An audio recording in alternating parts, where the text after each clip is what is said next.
আগামীকাল হতে যাচ্ছে ১৩৯টি উপজেলা পরিষদ নির্বাচনের প্রথম ধাপের ভোট গ্রহণ। ২২টি উপজেলায় ভোট নেওয়া হবে ইভিএমে। জামালপুরের সরিষাবাড়ির নির্বাচন স্থগিত করেছে নির্বাচন কমিশন। নির্বাচনে মন্ত্রী, এমপি সহ যে কারো প্রভাব বিস্তার ঠেকাতে প্রশাসনকে কঠোর হওয়ার নির্দেশ দিয়েছেন প্রধান নির্বাচন কমিশনার কাজী হাবিবুল আওয়াল। সংবাদ সম্মেলনে তিনি বলেন, কোনো কোনো দল ভোটে অংশ না নিলেও প্রতিদ্বন্দ্বিতাপূর্ণ হচ্ছে নির্বাচন। বিস্তারিত ইকরামুল হক সাইমের রিপোর্টে। প্রিয়জনের অনুভূতি বোঝেন আপনি, আর আপনার প্রয়োজন বোঝে ওয়ালটন স্মার্ট ফ্রিজ। সংসদ নির্বাচনের ৪ মাস পর উপজেলা পরিষদে ভোট। সুষ্ঠু নির্বাচনের স্বার্থে সারা দেশে ৪ দফায় ভোটের আয়োজন করেছে নির্বাচন কমিশন। প্রথম দফায় ১৪০টি উপজেলায় চেয়ারম্যান, ভাইস চেয়ারম্যান ও মহিলা ভাইস চেয়ারম্যান পদে প্রতিদ্বন্দ্বিতা করছেন ১৬০০-র বেশি প্রার্থী। এরই মধ্যে নির্বাচনী সরঞ্জাম পাঠানো হচ্ছে কেন্দ্রে কেন্দ্রে। ব্যালট পেপার পাঠানো হবে ভোটের দিন সকালে।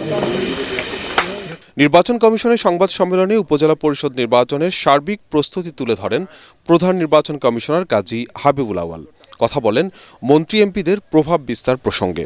নির্বাচন যাতে প্রভাবিত না হয়, আমরা আমাদের তরফ থেকে সব ধরনের চেষ্টা করে যাচ্ছি এবং যারা মাননীয় সংসদ সদস্য, মাননীয় মন্ত্রী, অনেককে আমরা নিবৃত্ত করতে পেরেছি। কেউ যেন প্রভাব বিস্তার না করেন, সেদিক থেকে নীতিগত সিদ্ধান্তটা খুব স্পষ্ট করে জানিয়ে দেওয়া হয়েছে। নির্বাচনটা অবাধ ও নিরপেক্ষ হয় এবং বিশেষ করে নির্বাচনের দিন যেন ভোট কেন্দ্রে কেউ অনুপ্রবেশ করতে না পারে এবং সেখানে যেন কোনো অনিয়ম না হয়, সেই বার্তাটা যারা রিটার্নিং অফিসার তাদেরকে দেওয়া হয়েছে। সংসদ নির্বাচনের মতোই উপজেলা পরিষদ নির্বাচনে সব দল অংশ না নেওয়া এটি নিয়ম রক্ষার ভোট কিনা এমন প্রশ্নেরও জবাব দেন সিইসি। এটা মোটেই নিয়ম রক্ষার ভোট না, নির্বাচন অনিবার্যভাবে প্রয়োজন।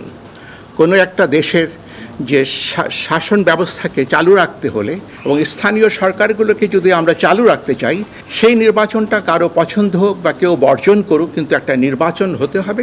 সেই দায়িত্বটা আমাদের উপর অর্পিত হয়েছে, আমরা সেই দায়িত্বটা পালন করতে পারি। তার মতে কোনো কোনো দল নির্বাচন বর্জন করলেও প্রার্থী সংখ্যার বিচারে প্রতিদ্বন্দ্বিতাপূর্ণ হচ্ছে স্থানীয় এই নির্বাচন। কেউ আসলো কি আসলো না, এবং প্রতিটি ক্ষেত্রে আমরা অ্যাভারেজে দেখেছি 4 জন করে প্রতিদ্বন্দ্বী একটি পদের জন্য। কাজে সেটা প্রতিদ্বন্দ্বিতাহীন এটা আমরা বলবো না।